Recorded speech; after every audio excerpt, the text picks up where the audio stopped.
As there's a drive in a deep left field by Castellanos, it will be Oh a man, home it's run. 8 o'clock. And so that'll make it a... I don't need the spotlight. I shine just fine. Hi, I'm Karma, and yes, I am a bitch. Brav Bros.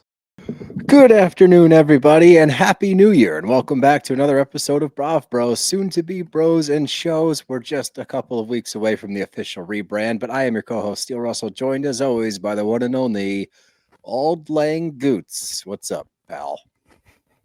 I don't even know what the hell that means. Like Auld Lang Syne, the New Year's song, but Goots. Oh, yeah. I don't know. Year. New Year, new you. Like a hula hoop. Yeah, that's how we're starting off, I guess. Welcome to 2025. I don't know. I was not expecting you to start off with a Happy New Year because it is the 6th, which I don't think it's this will our come out first till the episode 7th. of the 25th, the 25th year of 2000, as I'm referring to it now. We're in the 25th moon of the year. This is how we're starting the year off. So I'm confident it's going to be a great year because this is good shit. Welcome back, great everybody. Content, incredible content. First off, I'd like to say no thank you to Bravo because they decided to give us 0 content. Nobody remembers what the hell's going on. And then I got a very disturbing tweet update that there's only 2 episodes of Salt Lake City left. So you left us in the cold for 2 weeks with no Salt Lake, and you tell us there's only 2 episodes left, plus probably 3 reunions. But yeah. That's crazy. I didn't think that it was that close. I thought we had at least a month left. I guess with the reunion episodes we do. But yeah, I thought we had more Roslick to look forward to. That being said, there's a lot of shows that are about to premiere, one of which already premiered with Southern Hospitality, which we are also covering today. Not in this episode, but another episode.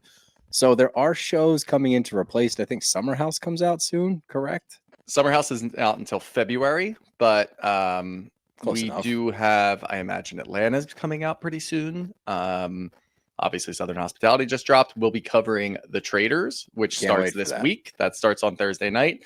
So we'll be figuring out how we want to go about that. But there is more than enough content. Bachelor comes out soon. So we get to dip into that world again. And it's, God, what's his name? He was from Gen Trans season. Grant. It's Grant. Grant Ellis is going to be the Bachelor, who we loved on the season. I actually thought he got hosed by not getting picked, but we have our theory that ABC went up to him and was like, hey, you're the next Bachelor, so you're about to lose. Because they had that lovely beach date. I know if you're not a Bachelor fan, you don't know where we're at right now, but they had this lovely horse riding beach date. I can't believe I remember this.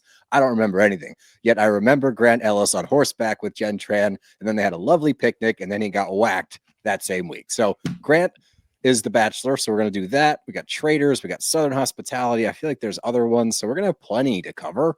But to your main point of Roslick ending, I'm not ready. This season is too good. They could have done 10 more episodes. Remember that year of Beverly Hills where they had like 30 episodes? Yeah. They should have done that with this season of Roslick. That's a dangerous game to play, though, because even if it's the best season ever, you run the risk of drawing things out too long. So look, I think we can meet somewhere in the middle because I don't even know how many episodes there are right now. I think we're at like 15 or 16. So there's probably 16 episodes in the season. 3 extended a couple more, just a couple more. We're still in the middle of a trip. Let's finish off the trip. Then let's get home. I'm sure there's more to digest after the trip. Give me 3 more episodes back in Salt Lake, then go into the reunion, and I'll be a happy camper. Get me to like the middle of February-ish after football season, and I'll be happy. That's the other part, too, is we're about to lose football, which means that we need these shows more than ever until baseball starts. So we're dealing with a lot of shit. But the most important thing is that we're not here to cover that right now. We're here to cover Southern Charm, which is still having a great run. This episode is it's starting to get more Craig-centric the whole season, seemingly. Yeah. They're starting to point more towards the absence of Craig, why he's been absent, all of that stuff. I will say, as everybody knows, unless you live under a rock, Paige and Craig broke up. So watching these episodes now, it's like, oof, it's kind of awkward. It's kind of tough, especially knowing. And also, I will say this, it gives you a much different perspective of things that in the past you may have brushed off. But now, of course, since we watch these shows to analyze them, now I'm analyzing their conversations. I'm like, I kind of see it. I kind of get it. I think we've always seen it. We've always we just brushed it off. The two. It wasn't even. I don't even think it was a brush off because yes, Steele and I did stop talking about it. Anytime that they talked about the relationship and the next steps, there was never any new information. So we agreed to just stop talking about it because we don't want to get bogged down by theorizing about what's going on. We liked them. We enjoyed them. If they were a toxic couple, we would have probably dragged them every time that they talked about it. Instead, we left them alone because it seemed like they were working through it and they were going to come to some sort of conclusion and figure it all out. Apparently, that conclusion was, we're not meant to be together. Okay, I respect it. We'll move on. But it is interesting, and I had this thought in the last week. Not only are we going to have to go through the entire rest of the season of Southern Charm, where Paige is going to play a pretty big role, I imagine, we also have to go through all of Summer House with them together. Oh, shit. I didn't even think about that. Because they just broke up now, and it's fucking January. So they went through the entire summer, too. Do you think they're going to edit a lot of it out? Do you think they're going to keep, like, full Craig in there? I think they'll keep it in there. I'm just praying that they don't try to alter the edit to make it look like there's trouble in paradise when right. They didn't break up until December. So at least from what we know of. The only sketchy thing now is they're alluding to cheating rumors, which I don't want that to be true. No. I just want it to be an amicable. Yeah, amicable is the word of 2025. Amicable breakup where they both just go their separate ways. We'll see. Something tells me it's going to get shitty. I don't know why. I just have. I think it could get shitty because of the people that are talking about it. And look, I mean, we know how it goes. Anytime there's a breakup online, everybody has to pick a side, even if the people who actually broke up aren't picking sides. And they're just saying, you know what, we agreed together that this was for the best. You're always going to have somebody supporting one side or the other. In this case, I don't want to see that. But the more content that we get, and that's why I started thinking about Summer House, there's going to be more people because of Scandival and all of that. And there were so many episodes where everybody's like, oh my God, did you see what he said here? And you have to overanalyze everything. They're going to start doing that for the way Summer he House and Southern Charm. We will try to be the voice of reason. And it could bite us in the ass because if we try to be the voice of reason and then something comes out to the contrary, we look bad. But here's the thing, we always look bad. And we always admit when we look stupid. It's not like we don't die on hills. We just say, whoops, our bad. Guess we got that one wrong. Let's move on to the next thing. We're just watching a TV show. What do you want us to do? We're just goofing. It's just two bros goofing around. What do you guys take so goddamn seriously? Is it too late to change the name of the show? Two bros goofing. Goofing bros. Two bros, one goof. Who's the goof? Do two bros make the goof? Yeah. Yeah, we okay, do. Cool. Yeah. Good. Now we can talk about this episode of Southern Charm. And we start out with Sally. We get to know a little bit more about Sally. It was interesting watching this episode of Southern Hospitality afterwards. Yeah. I remember Sally now from last season. She had a little thing with Joe Bradley briefly. You hear a little Gaston mention in the Southern Hospitality. It's nice. Like they're getting to a point now that Southern Hospitality has been around long enough that you're getting genuine crossovers between the two shows. And I kind of like that. I like that we have a central city where you can get the crossover stuff. But as we know, she's a spinal robot surgeon, which sounds awesome. I don't know if that's probably not the official title, but I think I'm a robot spine surgeon, or I guess, what would you... This spinal is what robot surgeon is probably, it makes sense. You have to kind of change the words around. If you put robot first, it sounds like she is a robot. Surgery on robots. Oh, you think she's a robot? I thought she was a robot. Oh, if you put it that way, a robotic surgeon would be just an engineer at that point. So wait, what? Yeah, I don't. This is the important stuff. But look, she makes $400K a year. She don't need no man. Is kind of the whole premise of this scene, which is great. I love seeing this kind of shit. She's definitely. She said she grew up old school Southern. You know, she went to cotillion, all that stuff, cotillion, whatever you call it. It's where you go to get fancy, you go to the balls with like the gloves up to your elbows and shit like that. But she decided along the way, I want to be a boss. Looks like she's doing pretty damn well in that regard. So pretty I like Sally. Yeah, pretty. That makes it sound bad. But the point is, I like Sally. I think she's a good addition to the show. But you get Taylor and Rod, and her house looks like a Jersey Shore rental house. Oh God, dude. Yeah. It's a cross between when Jen Aiden got her rental down the shore and it was already fully furnished and she didn't bother doing anything, and what Ashley Darby did in Potomac with her seaside escape by the bay. Yes. Yeah. That's the crossover with all the fucking colors on the wall. At least it's close to the water, you know. I don't know. The fishnet thing is awful and tacky, but yeah, it just says beach in big letters on the wall.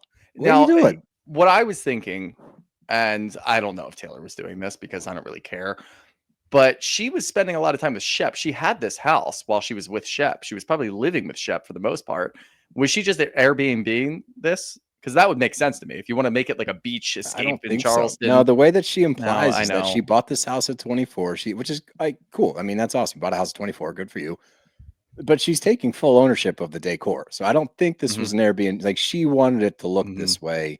I don't know why she wanted to highlight it. I love Rod is like tongue in cheek talking about it. And she doesn't pick up on the fact that he's making fun of you and your design choices here. He is on your team. We know Rod is Team Taylor, but he doesn't like the decor, and understandably so. But they start talking about Gaston, his lack of appearances in the group, and he's already got a bad rep because we've heard about him through Sally. We've heard about him through Shep. I mean, I'll take Shep with a grain of salt.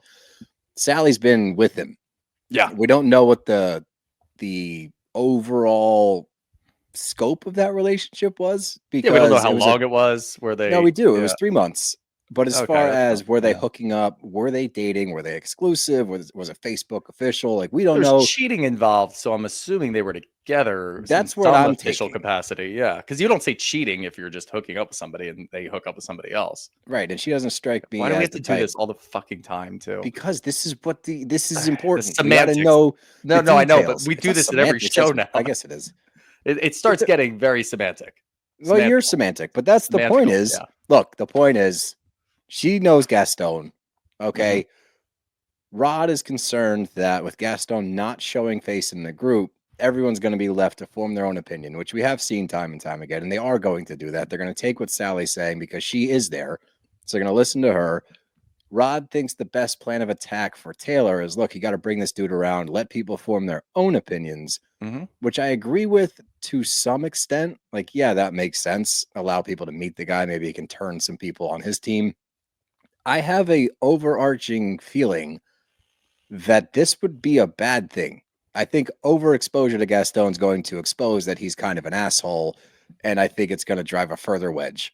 But that's just me. Further wedge with where? With Taylor and Gaston? With Taylor and the rest of the group, because she's going to defend her man, and then I don't really care. Taylor could be off the show for all I care. I don't think. Yeah, that's what I'm getting at. Yeah, I think that. Obviously, I agree with Rod. I think that you have to bring him around because people are just going to speculate and they're going to talk about him. And you can't have another dog party because God knows we're going to have like 3 or 4 more dog parties over the next couple of years. For sure. Especially with this show. You have to bring him around so that people can form their own opinion and not just hear what Sally's saying, hear what Shep's saying, hear what other people are speculating about. So I agree with that to some extent, but the other part of that is I don't give a shit if Taylor's on the show because she doesn't bring me anything. I just don't care about her storylines. I don't care about anything she's doing. She was, and this is going to sound really mean, but she was a one-trick pony. She was Shep's girlfriend. That's all she was. And then she was Shep's ex, and that's all she was. Now she's on her own, and I don't care anymore. She's just not doing enough as a person on the show. So if Rod is right and bringing Gaston in will, create some more narrative and maybe drive a wedge, like you just said, I'm okay with that. Because if Taylor keeps separating herself from the group because they don't want to be around her and Gaston, okay, then what's the point of her being on the show? That's kind of what I'm getting at. That's fair. I'm curious to see how it plays out. But moving on, we get Shep, Austen, and Craig. They're getting smoothies, talking about matcha. I don't really know. But they're talking about Sienna because Craig didn't get to meet the girlfriend. Shep, I don't know what it is with this girl. I don't know why he's so head over heels and enamored with her. He's talking about having kids with her. He wants to spend more time with her down in the Bahamas. The fact that he brought up having kids with her was shocking to me. Yeah. But it leads to the conversation with Craig. And again, but this is when I have to put my detective hat on because now, obviously, given the news with Paige and Craig, I'm overanalyzing. So he's like, look, we decided to freeze my sperm.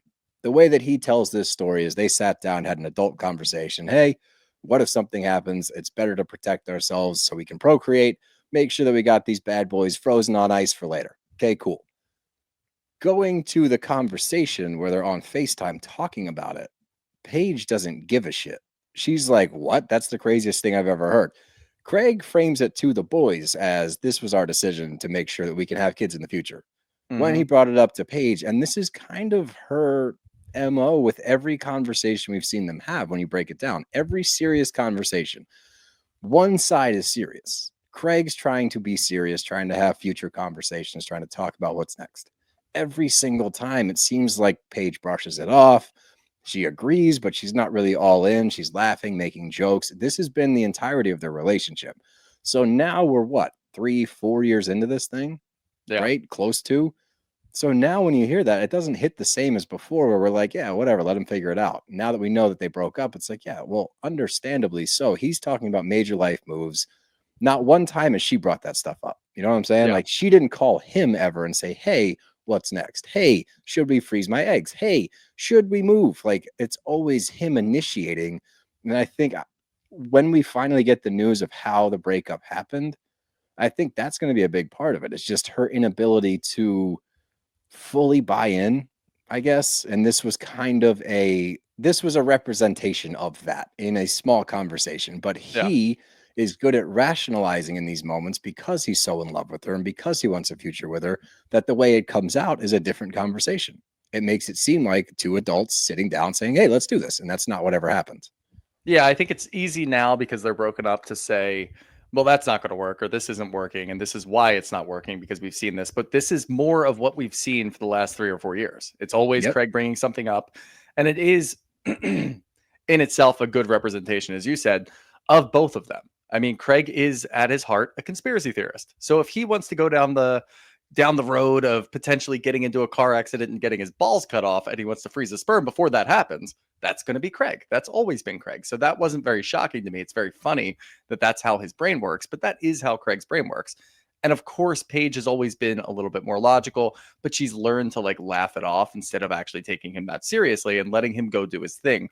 So in this moment, I guess if you want to be my detective hat is on because they've broken up and I'm going to look for these things, I'll be in the moment. I don't think it's that big of a deal because it's all more of the same of what we've seen. So there was really no change there in behavior for either of them.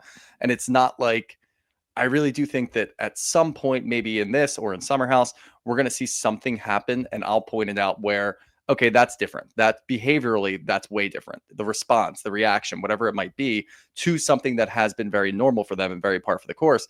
If one of them has a different reaction, then it's like, all right, now we're starting to see the spiral. Now we're starting to see them start to think about it. But right now, I still don't see that at this point in time. Between this conversation and the conversation they have later, where Craig is talking about like getting a corner for her and doing all of this stuff in his frog, all of those things are still very much how their relationship has worked over the last 3 or 4 years. So I didn't really see any change. But that would be the problem in my eyes. It would be. You are right.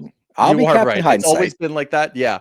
So we'll have to see. And look, we may never actually get the story. I don't see Craig being the type of guy who's going to go on a podcast and do a tell-all. He's not going to do any of that.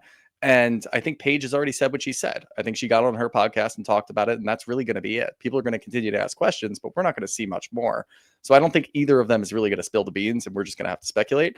But you're right. If we had to speculate, that is the reason for why they broke up. And this is a good representation of that. As we've seen over the last 3 or 4 years, you can point to any other conversations about moving down to Charleston, having kids, getting engaged. All of those things start to bubble up. You can look at and point at any of those individual things and say, okay, yeah, that's why. And it's all really the same thing if you look at it like generally. Yeah, and I'm not going to flame either of them. You know, no. I still like them both. It's just going to be curious to watch the breakdown of it. But it was funny seeing I don't even know what you call the room, the sample room. Go hard or go home. Go hard or go home. You got this. There's a laptop or a desktop computer, which iMac, I would never touch. I would never. You couldn't pay me to touch that computer. And a TV on the wall with God knows what on it. That's hysterical. The whole We've got rubber gloves. We want you to wash your hands before and after. Please wash them after.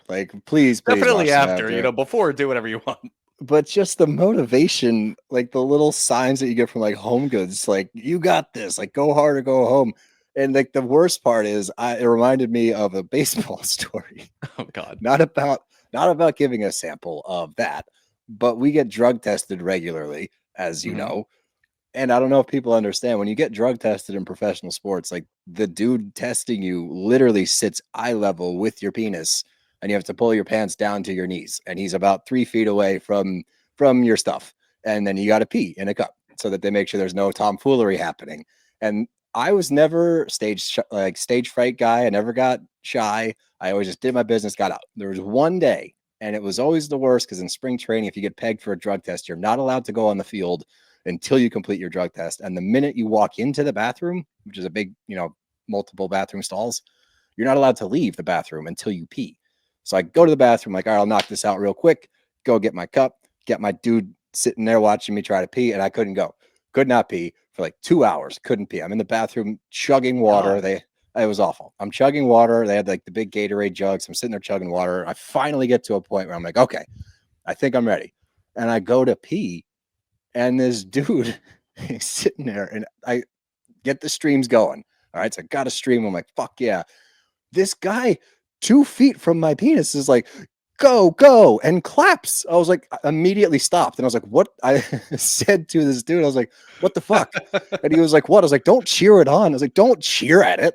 Like, what are you doing? Like, this took me 2 hours to pee, and now I'm not going to be able to pee ever again because you're sitting here applauding my stream. Don't do that to anybody ever. I was the most uncomfortable, I think, of it. And I'm not uncomfortable very often. I have no shame. That moment, I was upset. He cheered at me whilst urinating. I did not care for it. And that's what this scene reminded me of. Did he go to pet it? Say, who's a good boy? No, thank God. I think I'd have a lawsuit on my hands if that happened. But he did cheer. Pee for daddy. Have you ever had your your dick cheered on by somebody whilst peeing? It's not great.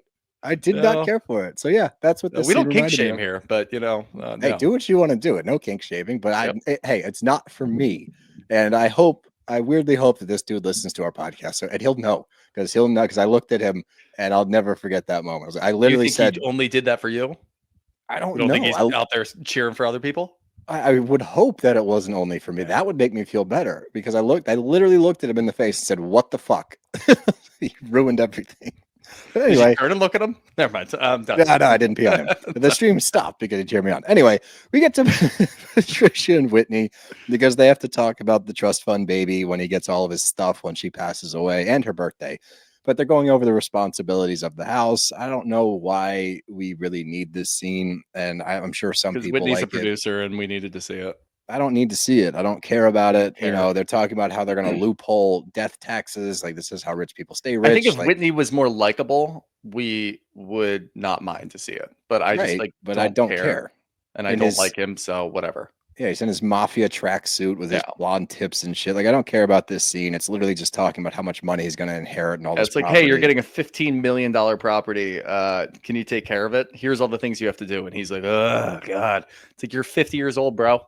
Like, you can handle it. By the way, maybe get your laptop out and start typing it out. Yeah. That's the other thing too. Like, you don't have to do anything. I'm sure the accountant handles all of it. We're talking about picking out lily pads for the fucking fountain. Like, I just can't. I can't do it anymore. I'm over Honestly, it. if there's like a lousy accountant out there that's down on his luck and he wants to embezzle, Whitney's a good target. Because that motherfucker is not going to pay attention to anything. He's actually going to. I thought about this too right before this scene, and I didn't know this is what the scene was going to be. But I thought about when and if Patricia leaves the manor, if you will, or if she passes on, what that house is going to turn into with Whitney running it. God, he's going to get rid of all the furniture. Dark. It's going to be like a black leather couch in every. It's going to look like a medieval sex room, like his bar in the back does. Pretty much, yeah. I'm cool with not ever seeing that. I really don't want to see what the dinner parties look like on Southern Charm decor. Season fucking 12. Ugh, no, I'm good. Yeah. I'm good with all that. But moving on, we get Levo with JT. No Kane. He's finally Kaneless. So he didn't need sympathy this time. So yeah. Yep. So he goes up and he's talking about the no invite to the party, and that Madison lit him up pretty good. And again, rightfully so. But we did pour some out for JT last time we recorded, because that FaceTime did happen. Now, some people did allude to the fact, in defense of Brett, that given his treatment and what's been going on with him, that maybe he isn't 100% himself. So maybe that's what led to him questioning what happened in Jamaica. We will forever and always be Team Brett and Madison. So I'm going to go with that. because I don't want to think that he's like jealous and weird, because it just doesn't strike me as like, what does he have to be jealous? You're like a shredded, handsome firefighter, like JT. Like, come on, get the fuck out of here. Yeah. So, or Austen, like some big gangly golden retriever. Like, we're good. You're good, Brett. Like, we're good. But anyway, the Patricia bitch comment comes up, and I will give JT credit again. He does say this got Craig all over it. This sounds like Craig. It was, in fact, Craig. We've said this before, and we stand by this. Until we are presented with evidence, we will not skewer JT for this comment, because we do not know it happened. We're actually on the team of, we don't think this happened. Maybe in passing. I just don't see I still don't think it happened. Yeah. It doesn't track, right? Like he's a lot of things. But it's more likely that he would say the letter B than say bitch. Yeah, like he could say Patricia's being a B, and I could see real that happening. Yeah, I could too. I can't see him just saying, "No, she's being a bitch." Like that just doesn't. It doesn't fit. He's a lot of things, but that I'm not going to throw at him. No, until we get, maybe they have that at the reunion. It's just like, oh, by the way, we found this. That bitch. It's like, oh shit. I guess we'll find out. But we get to Craig and Paige on their second FaceTime, and this is again. Throw my Sherlock Holmes hat on, because I'm looking at everything, and they're talking about the frog, which I didn't know what that was either. Front room over garage, correct? Yep. Their podcast room as well. I had to giggle a little bit, because when he says Austen doesn't show up sometimes to record in person because he's a little hungover, I'm like, look, you show up 90% of the time. There's been a couple of occasions, so it's not the same thing. It did make me laugh, though, where I was like, that has happened once or twice. All of this was just conversations that you and I have had where it's like, yeah, it's always better in person. And I'm like, yeah, it is definitely better in person when we can do it. But sometimes we can't do it. But it sounds like they're doing it most of the time, like 99% of the time. And if we lived in the same neighborhood, yeah, it would be a lot easier. Like when he used to live close, we did it here every time. And now it's like, well, it's also holiday related. Like the past 2 months have been wacky. You had the election, so you couldn't leave the city that 1 week. Like there was, when the rally was down at 30th Street or the Art Museum. I mean, so there's been extenuating circumstances, because the usual setup is you leave work, you come here, you go home. You haven't really been in the office as much as normal. So that's why it's been more virtual. I just thought it was funny, because I had to giggle a little bit. But they're discussing what to do with this room. And again, this is just more to what I was saying earlier, is I'm not going to call it lack of commitment. It's just lack of interest in the conversation almost. He wants her to be invested in this room. This is his ploy to be like, hey, give me input. And by the way, she's also helped him like design a lot of his house, which is going to be awkward. So it's going to be a lot of things that remind him of Paige, which is going to be interesting. I wonder if he'll switch it up or not. But when I'm watching this, I'm like, he's bringing up these random things like wrapping paper or whatever, just to get you to say, ooh, I would like to do this there. All he wants is input to make it feel like you give a shit. And she really does not care. She doesn't care about this room. She doesn't care to give the input. I want her to care so bad.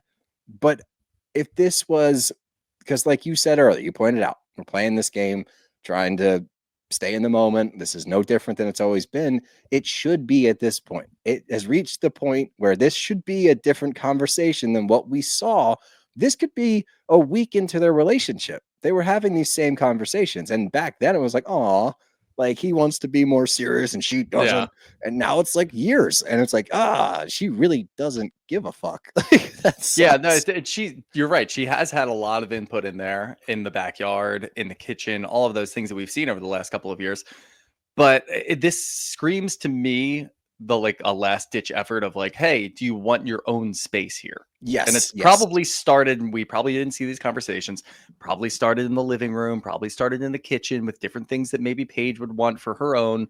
And she's probably just been very, nonchalant about everything. Like, yeah, if you think that's great, or I'll give you some input, but it's not going to be my space. And I think it's just her, which we've seen over the years, holding on to the fact that she doesn't want to move down to Charleston right now. It's great that he has a house. It's great that he's got something to be working on and he's proud of, but she doesn't want to move to Charleston. So I think if she gives a little, then he's going to take a mile from what we've seen. So I think it's still just her stuck in her own ways about not wanting to leave New York. And yeah, it would be nice if she had a little bit of input of things that she's going to be staying there for a while and extended vacations, a couple of weeks, whatever. But she's not giving him anything, and he's still just trying to pull it out of her. So it is, again, pretty much the same that we've always seen. And again, you could point to that and say, this is why. This wasn't going to work because they're still just not on the same page, and they're just two different people. And I didn't do that as a pun. I'm not a pun guy. So no, that's me. That's my job. I'm the pun guy around here. Everybody knows that. Everybody that knows us knows that I'm the pun guy. Also the fun guy. And before we get to the next scene, I want to take a second to talk about today's sponsor, because today's episode is sponsored by Acorns. Acorns makes it easy to start automatically saving and investing so your money has a chance to grow for you, your kids, and your retirement. You don't need to be an expert. Acorns will recommend a diversified portfolio that fits you and your money goals. You don't need to be rich. Acorn lets you invest with the spare money you've got right now. You can start with $5 or even just your spare change. And let me tell you, New Year's resolutions come and go. I think I saw something that said only 8% of people actually stick to their New Year's resolutions. Does that track, Steele? That sounds about right to me. As a personal trainer, I don't want to throw people under the bus, but as somebody that has had the New Year, New Me crowd, that tracks. A lot of people tend to fizzle out a little bit, but hey, it's hard out here. Yeah, and I've used Acorns in the past. It's very easy. It's way better than trying to do a New Year's resolution about going to the gym, dragging yourself out of bed at 6 o'clock in the morning. It's pitch black. It's cold. Who wants to do that? Maybe you work out after work. Still do that. I'm not telling you not to do that. But you can also just do Acorns, because Acorns only takes about 5 minutes to set up. It's super easy. I've used it before. All it really does is just take the spare change of the things that you're already buying and invest it for you. And you can create yourself wealth for years and years to come. Head to acorns.com/bravbros or download the Acorns app to start saving and investing your future today. Paid client endorsement. Compensation provides incentive to positively promote Acorns. Tier 1 compensation provided. Investing involves risk. Acorns Advisors, LLC, an SEC registered investment advisor. View important disclosures at acorns.com/bravbros. But back to business, we get to Madison, Brett, and Hudson. They're going golfing. We get a little update on Brett. They found a spot on his kidney. He's got to get biopsied. Did not share that news with Madison. Now, we have recently heard he's doing good, right? Like he's gotten better news since the season. I'm not positive on that. I just know that Madison, after that episode dropped, had said, thank you for everybody's prayers and thoughts and everybody reaching out, just checking in on Brett. I think she did include something in there just saying, we're still working through this pretty much, but hopefully they got good news. Okay. Well, yeah, I don't want to speculate on that kind of stuff, but first and foremost, Madison, great swing. Stripes that ball. Even with Hudson talking in the backswing, little scoundrel. We don't do that. Golf etiquette. Come on now. Yep. But the underlying theme of this scene is that she wants Brett to be a little bit more open, a little bit more honest about what he's going through. He comes from a big family. He's not used to sharing his feelings. This is a message for dudes everywhere. Guys, it's okay to talk about your shit.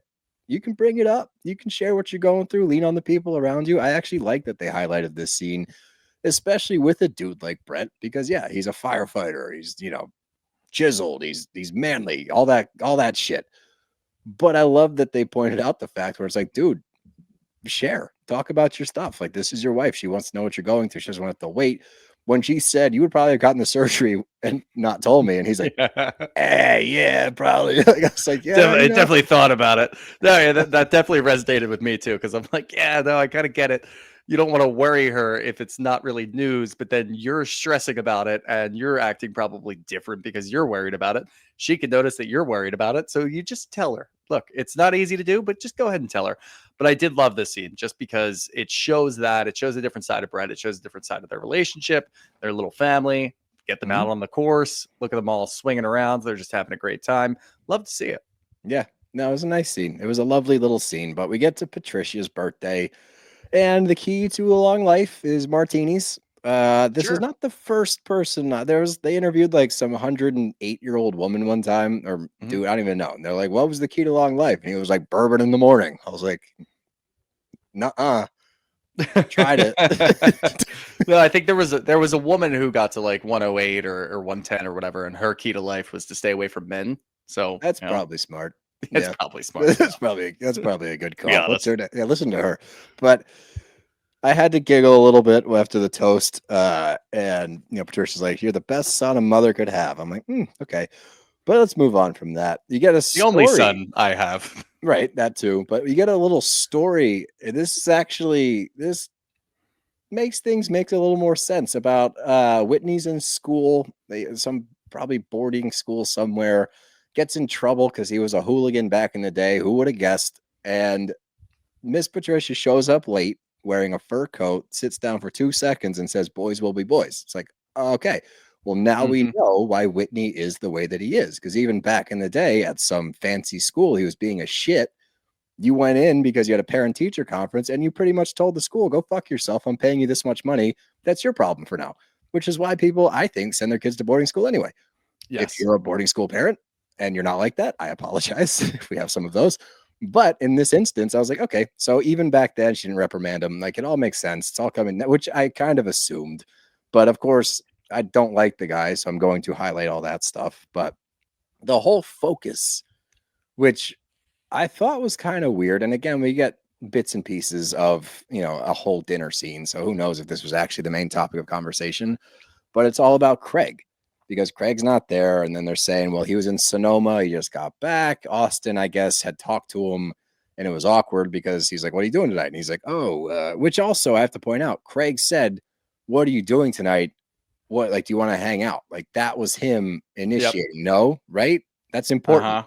I feel like that got glossed over. Very important for the last scene. Yeah. That's what I thought. So Craig asks him what he's doing with the intention to hang out with him. Austen says, oh, I'm actually going to dinner. It's Miss Pat's birthday. Craig feels a certain way about it. Shep jumps in and goes, well, he has no right to feel bad. And if he feels bad, maybe he just needs to look inward. And you get into the stupidest conversation. I think that there's merit. Okay. I think there's merit to the fact, and I think it's furthered when you get to the scene with Austen and Craig. Craig can be doing more in the friendships around him. All right. You don't have to carry on friendships with all of these people, but I don't think you can pull out entirely and then just say our lives are different now. I agree. You can be on a different life path, but if you're actually friends with some of these dudes, some of these ladies, you owe them effort. At the end of the day, a little bit of effort. Yeah. If you want to pull away from a Shep or a Whitney or whatever, people are going to drag you down by all means. But I just think that there is some merit to what's being discussed. I do not think for even a tenth of a second, and I don't even want to sit and watch it, Shep and Whitney discussing him and what he's doing now because of his business and speculating about his business. And Shep saying, he doesn't even run anything. Jerry does it all. He's just a front man. He started the company, dickhead. That's what you do. You hire people to do the Shep other doesn't jobs. know that. I know he doesn't know that. Why would he? Yeah, he doesn't know anything about that. Start your company, hire people to fill the roles so that you're free to do things like be the face of your business. Like, that's just being, so you think Martha Stewart's lugging packages around a fucking warehouse? Like, what are we talking about here? So to hear these two idiots go back and forth like, he's such a dumbass, he's doing that. It's like, no, he's making a lot of fucking money. He's making enough money that he doesn't have to do that stuff. That's called delegating and being smart. What I don't need is Dumb and Dumber Trust Fund 1 and Trust Fund 2 talking about Craig's business. That was the dumbest shit I've ever heard. And they're both just speculating about all of it. I'm like, you guys are fucking dumb. And neither of you have done anything except take your mom and dad's money. So shut the fuck up. Yeah, no, they're both absolute idiots. And the fact that even Whitney says, like, yeah, he was much more interesting when he was drinking bourbon. No, fuck that. Shut up. Don't say that. Like, of course you're going to say that because Whitney would say that. And of course Shep is going to agree. And I thought that this season was going to be more of a Shep trying to prove to other people that he can be a good friend. And it's not. It's just more of the same. He had that one episode where he blamed them for his dark times after the reunion. Yep. Okay, fucked up. We should have seen this coming. He went right back to who he is. He's still shit talking other people that he's just jealous of, which I'm not surprised about. And no, Craig is not more boring because he's not drinking bourbon. He's working. And I will say one thing in not even their defense, but overall, we've seen this how many times? When people stop drinking, they go into working out. They go into doing this and that and whatever. And sometimes, yeah, you tend to go a little overboard and you start to lose sight of friendships, family, things like that, because you're so involved in yourself and making yourself better that maybe you are a little blind to other things. That's probably what's going on here. He's not going out being social anymore. He's putting more effort into his relationship. He's putting a ton of effort into working. That's what's going on there. And yes, he may come back down to earth a little bit, but you got to give him some time and you have to just talk to him about it and don't accuse him of anything. And that's not what anybody's doing here. They're all just immediately claiming that he's doing this and he's not really giving a shit about us. For Shep, why would he? You need to make the effort, Shep, because you were a shit friend and you blamed him for coming back to Charleston and just continuing being a drunk mess. That's what you did to him in the first episode. So why would he now try to make more of an effort? You just blamed him for your shitty behavior. So no, Whitney, nobody wants to be friends with you in the first place. You suck. So go away. And Austen being there is part of this. So Austen getting invited, but Craig didn't is weird. If Austen wasn't there, If Austen wasn't there and Craig wasn't there, then it's like, okay, it's just Shep because Shep has a good relationship with Patricia. Of course, Madison's there. She adores Patricia. Of course, Whitney's there. He, unfortunately is her son. By Patricia. Yeah. And then the other people. And it's like, okay, like whatever. And there could have been like a 30-second scene just showing that we're having a dinner party for her birthday. Whatever. Let's move on. But Austen being there is weird when Craig's not there. And don't put it on Patricia to say, well, he doesn't hang out with Patricia anymore. He doesn't hang out with an 83-year-old woman anymore. Oh my God. What's wrong with him? Is he okay. I will actually say Austen didn't jump in. And no, he didn't. But he didn't last week that much. Madison did all the defense. Which I was proud of Madison for jumping in and being like, he's just focused on himself right now. Maybe, what did she say? I wrote it down because I thought it was the best way to put it. Yeah. She said, maybe he can't be his new self around you guys. Which I'm like, yeah, especially around Whitney and Shep. Austen, I do think, and especially watching the last scene, I felt more for Austen than I thought I would. In this scene as well, no, he didn't defend, but he didn't pile on. Last week, he piled on a little bit, but then reeled it in and just said, I miss my buddy. I think that's the root of it for Austen. I think that's okay. I think you look at the rest of the crew, you get Whitney and Shep. Shep's just jealous. Whitney's just a piece of shit. And the rest of the table is irrelevant to me. Other than Madison defending it, but I think that's the biggest thing to take away. Like, this is the new Craig. So you guys are going to have to get used to that a little bit. Your friendship's going to look a little bit different. That's okay. Does he need to put a little bit more effort in? Yeah, probably. And that's okay too. So both things can be true, but sitting here and talking shit about him at a dinner that he's not invited to, and then you're talking about him not being around, but you didn't invite him to the dinner, seems like a dumb conversation to be having. But the funniest thing that came from this scene is a little Shep quote where he says, I think you just need to be honest and be human, and your image takes care of itself. I'm like, you are not honest ever, and you are not human. You are a big pile of shit. You have maybe one of the worst images on the show. Like, honestly, you even had a chance to redeem yourself after we sat through last season and the end of it and the reunion, and you talking about your drinking, talking about your come to Jesus moment with ayahuasca or whatever the fuck everybody's doing these days to figure out who they are. You came into this season supposedly showing us a new Shep. It took a half of an episode for you to fall back into your old ways. We're in episode 4 and you're full blown old Shep again. You're drinking, you're talking shit, you're jealous, you're being rude, like you're back on track. So for him to say, just be honest and be human and your image will take care of itself. It's like, okay, maybe don't do that. Maybe you should not, whatever advice you have, Shep, do the opposite. Yeah. Because he has advice, but he's not doing it. That's the thing. That's another point. That's a really good point, actually. But if he was honest and human, I think there would be a lot of people that would actually get behind Shep if he would finally be honest and human. But he's not. Yeah. It's just frustrating, but it's funny to hear him say stupid shit like that. But Austen is on his way over to Craig's house and he gets a phone call from Shep the next day, and you can tell Shep woke up and was like, fuck, we talked a lot of shit last night, and I talked to Craig, and Craig said that Austen's on his way over to tell me about all the shit that was being talked. He's like, I think Madison spilled the beans. It's like, this is what happens when you sit around a group and talk shit about somebody that's not present. If somebody there likes that person, they're going to immediately leave the dinner, call said person and say, hey, guess what everyone was talking about at dinner that you weren't invited to? You not being around. So all Shep's trying to do is like gauge how much trouble they're in. I think it's like one of those moves where it's like, you think it's going to be cool though, right? And can trying to get ahead of it. Yeah. Call me immediately when you leave. So I have a different perspective on this. I think that Austen, because we've seen Austen over the years in very different situations, and we've said before, he's kind of stuck in the middle of wanting that social life that Shep has, wanting to go out, wanting to drink, and just not really care about anything, and still do, some of the stuff that Craig is doing. So he's kind of caught in the middle in his own life of having one really bad role model and one pretty good role model. And he wants to be able to do both, but he's not really good at balancing it. And what we're seeing here is Craig is completely shut off. So if Austen were to go there and actually have a real sit down with him and say, look, this is where I am. I want to be more like you, but I don't want to do all of the things you're doing. I still want to be open to the social life. I still want to drink. I still want to have fun with my buddies. I think that Craig would actually have a conversation with him about it. But where we are right now, Craig isn't, because Craig is playing defense because all these people are talking shit on him, because everybody's judging about what he's doing and he doesn't really care. And he thinks that maybe Austen's coming over to do the same thing. I think that Shep is winning the battle. Shep is pulling Austen towards him in his direction and making him a worse person, making him a worse friend to Craig. And I think that's what we're seeing. And I feel bad in a sense because Austen is stuck. You can't just go full Craig. And that's where you're going to meet Craig. That's where you're going to get your buddy back, is by going to his house all the time to do the podcast, going to his house all the time to watch a game. He doesn't come over to your house. So you're going to have to make the effort all the time. And that is tiring. I get that. That's annoying. You don't want to be in that position as a friend. So you don't really know how to go about talking about it. And instead, you're just kind of airing your grievances to a person like Shep, to a person like Whitney. And they're giving you terrible advice because they want you to continue to be like them. And Austen's not in the same position as the other two. He doesn't have a trust fund. He can't just fall back on his laurels and just have all of this money just piled away for him somewhere and just move on with his life. He still has to work for it. So he wants to have that work ethic, but he wants both and he wants balance. Unfortunately, the other end of the spectrum isn't balance. Shep is not balanced. You can find somebody else maybe that is a better representation of balance that can do both things, but neither of them are. And unfortunately, I feel like he's just getting pulled in that direction. And that's kind of what we're seeing, especially in this last scene.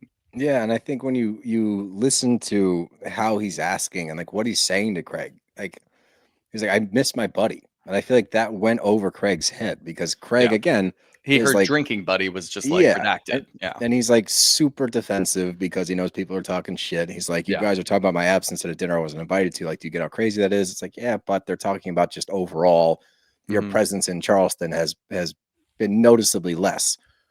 But when Austen says, I miss my buddy, I'm like, Craig, you don't need to get defensive at that, dude. Yeah, it's like, kind of a cry for help. Yeah, he's saying like, yo, I just want to hang out with you. Like, you're not on my lunch call list anymore. And Craig's like, well, when's the last time you asked me to lunch? It's like, you're missing the point. Like, you've reached a point in this relationship. And that's what Austen's trying to say. It's like, we've gotten to that point. I'm not calling you for lunch because I know the answer. Yeah. So I'm not going to waste my time. Like, you want me to invite you to stuff so that we can still have this relationship. But I know if I invite you, you're going to say no. For example, I said, yo, let's go golfing let's go golfing on Sunday. You called me on Saturday and bailed because you quote unquote don't want to waste 5 hours on a golf course. And then I see an Instagram video of you spraying plants. Yeah. So yeah, that stung a little bit. Yeah, I get that. Yes, I see what he's saying. Craig, if you don't want to golf, don't agree to do it, but also understand, like, you can take an afternoon to go hit some balls with your buddy. Yeah. And you're not going to fall behind in your business. So I think that's where the give needs to come in. And Craig being like, I want to watch the game at my house, not at a bar. Okay, fine. Meet in the middle. Watch one game at your house. Watch a game at the bar. Just because I do it all the time. Just because we go to the bar, I don't drink. I love watching the game at the bar with you guys. I don't do it all the time, but I do go sometimes. Like, that's all it takes. Just a little bit of effort. And the other weird thing is, and when he's going through how pressed he is for time and he doesn't want to get behind on things, I get that. You're running a business, you're trying to grow it, you're doing all of these things, you have a podcast on top of everything. Fine, that's great. Don't use that as a representation of friendship and say, hey, yeah, we do the podcast all the time together. Like, you and I don't do that. Like, this is still work for us. Like, we don't hang out and just chat about whatever, before and after we will, but it's not the same thing. And Craig saying, all I want to do is work my ass off, do the podcast, and fuck my girlfriend, which was kind of funny at the time. I don't think that's how I think it. And this, like, there was no comma. I didn't sense a comment. I think there was. I think he was saying, and like fucking my girlfriend. I don't think it was fucking my girlfriend. I really don't. It could have been. I think it's a lot funnier if it was, but it's still funnier if it is. Here's the piece of that though. If you had and I'm not taking a dig at them, I know they broke up. If you had a present girlfriend that lived in Charleston, that lived with you, fine. You're going to be with her more than anybody else. You don't really have time to do that. Your girlfriend lives in New York, buddy. Yeah. Fill that time. Like, yeah, you're filling it with work and podcasting and gardening, but you can fill some of that time with friendship. And I'm not knocking the hustle. I'm not knocking the hustle either. But you don't have a girlfriend that lives with you. There's time there. If she lived with you, you would 1,000% be spending time with her. You wouldn't be working and inviting her to come garden with you because she probably doesn't want to do it. You're going to make sure that you have time for her. And I get that your girlfriend and Austen are on different levels, but you can use maybe 20% of that time to go do stuff like play golf. Who doesn't want to get out of the house and stop working for a little bit and play some golf? I do all the time when it's not snowing out, but it's snowed here. That's what we want to do. And he's just not doing any of those things. And that's why I said earlier, he stopped drinking. He stopped doing the whole social life thing. And he just went too far into the work. And he doesn't have time for anything else because he has a girlfriend. And I wonder where he is now. Obviously, him and Austen opened that bar together, which I've heard is awesome. Yeah, but they opened that bar. They opened that. Yeah, they opened the restaurant together, and I've heard it's great. I wonder where he is now. He doesn't have the girlfriend anymore. Is he just working twice as hard now because he's not spending time on FaceTime with Paige? Like, I don't know. And that's really all Austen's trying to do. And we've seen Austen go through conversations like this before. He doesn't know how to articulate, and he does get a little too sensitive, but they both do. So I'm not going to knock either of them. It's just kind of where they are. They're just not. I think Austen's having a hard time speaking, and Craig is not hearing what he's saying. And Craig's having a hard time listening. Austen's having a hard time speaking, but I think Austen's done a decent job. I just think that, like you said in the beginning of this conversation, when Craig hears "I miss my buddy," Craig equates that to, "Oh, you miss drinking together." Like, no, I think he just misses his friend, and I think he's doing an okay job articulating it. I think what ends up happening that shoots him in the foot, like you said, he gets pulled this way by Shep, and when this conversation comes up with Shep, it's then met with a bunch of negativity. Oh, he wants to be Martha Stewart. He doesn't even do anything, blah, blah, blah. I don't think Austen has like negative thoughts about Craig flourishing. I really don't. I think he wants some of that, and I think he wants to be some of that. I think at the end of the day, all I'm really getting from Austen is like, yo, I miss my friend. Like, that's it. But it gets muddied because of Dumb and Dumber, Whitney and Shep talking shit. Then it looks a little bit different. But at the end of the day, all I gather from this is I miss my friend. Craig can't hear that because he's like, I'm on this journey of business, making money, which is great, dude. That's awesome. Genuinely, your business is thriving. You're kicking ass. That's awesome. But at the same time, all he's saying is, I just want to hang out with you sometimes again, like when we're not podcasting. And I think that's even furthering Austen's point. If you have to defend the fact that you still hang out because we podcast twice a week, like you and I will still watch games together. You and I will still hang out. And, like, we don't just do this. I think if it got to a point where I was saying to you, what do you mean, dude? We hang out all the time. We podcast 5 nights a week. I'd be like, fuck, we need to hang out more. We're not hanging out enough. That's what I took. I don't think, I'm not like anti-Craig on this. I'm not anti-Austen. I think they're on 2 different wavelengths. I think Austen just misses his friend, and Craig gets defensive because he equates that to, oh, you don't like my new life. It's like, I don't think that's it, really. I think he just wants to be I don't think it is. Yeah. And again, the combination of being struck by Shep, if you will, and also not being able to articulate, as he never has been able to articulate, is really shooting him in the foot and kind of giving Craig a little bit more of a leg to stand on, which is, tough to watch because I don't want to see friends not be friends anymore. Me neither, especially those two. I think they're funny. Yeah. But let's get to some questions. Well, let's start with this one from PR95_50. Thoughts on JT? I think he's a douchebag, but he makes it interesting. Honestly, it's interesting to me that this is the season that JT bows out of. As far as JT goes, this is the best we've probably seen him. Yeah, he's still irritating and annoying, but like, he's not bad. If this was JT all the time, I've said it 3 weeks in a row now. Like, I'm fine with that. He can stay on the show as long as he wants. He doesn't. It's not the look at me moments. It's more of him trying to. I'm actually on his team with this one, where it's like, I don't think he called her a bitch, and he's getting a lot of shit for that. So, yeah, I don't know. It's definitely kind of weird too, and I wonder, because during that scene where he's sitting there talking to Leva at the end of it, Leva suggests that he needs to go talk to Craig, and he doesn't really want to. He doesn't want to address his issues head on, even when he is the brunt of it. He's the issue here. Or Craig, started the whole thing about him calling Patricia a bitch. You would normally want to call somebody and defend yourself and say, what the fuck? I didn't say that. But he doesn't even want to do that when it's defending himself. So I think it just kind of comes to a head. Now, I do wonder if later in the season, I know they go on a trip. I think they go to Mexico or whatever, if it gets really bad for him. But right now, it just kind of looks like he's put in situations that he doesn't want to be put in. And this one wasn't even him. I mean, yeah, he did a lot of other things that kind of led to that. But this particular one was not him. So I do wonder if it just kind of eats away at him. Like, I don't want to be in these positions anymore. I got to get out of here. Yeah, maybe. Which I mean, I can understand that. It's probably got to get old at some point. Yeah. So listen to us on JT's team. Yeah. Let's see. From Dina Jacobs 41. Would either of you freeze sperm if the situation called for it? Yeah, I'm not sure. against it. I don't know. Like if Dev and I needed to, yes. Yeah. The room freaks me out. I think that would be the room definitely freaks me out. Yeah, but we'll cross that bridge. We'll talk about it if one of us ever does it. I need your the guy who was watching you pee. Oh. I need him to be there. I need you. Yeah. It's like, whoa. You want that guy? You want that dude? I need that guy. I don't want him in the room, but I want him outside the room clapping me on. Rooting you on. I don't think it helps. It didn't help me. Even the headphones in that room. Oh, gross. Yeah, see, that's what I'm like. Why is there reusable stuff? I don't. You think people are washing their hands after they take the headphones off? Oh God, they have to. I don't even want to. I don't want to keep talking about it. Take a black light into that room. God. No, I'm so sorry. Let's see. Let's do a few more. We got from. Oh, okay, I like this from Tara MVF. How hard will it be to watch the rest of the season knowing Craig and Paige are done? You got to change your perspective.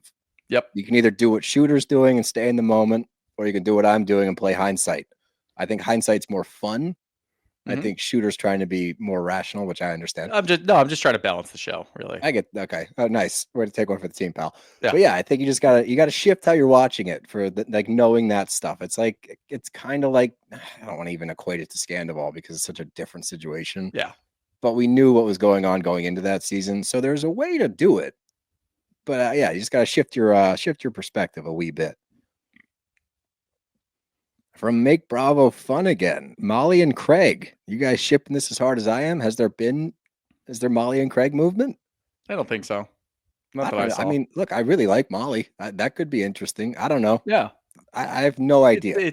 We haven't seen enough of anything. All we know is that Craig and Paige broke up. Let's slow down. Yeah, the paint's not dry on that one. Let's all right. Let's relax. We're all still dealing with this. All of us. We're all going through it. Right? How can they do this to us? Even think about us when they broke up. What the fuck? We've been cheering them on for years. Let's do one more. Now, you know what?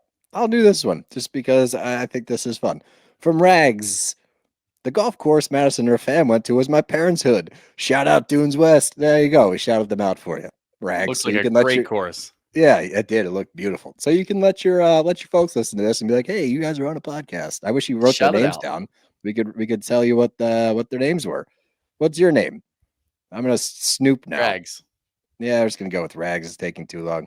Lauren, tell your folks that Dunes looks beautiful, and we wish we lived in that neighborhood. We actually know. No, I take that back. We would have 0 podcasts for you guys because we would golf all day, every day if we lived there. Like literally wouldn't stop. We would lose our house just to maintain our membership. Yeah. Yep. So yeah, that's probably better that we don't live in Dunes. But hey, shout out Lauren and your folks and their beautiful neighborhood and golf course. But yeah, that's all I got. You got anything else? Nope.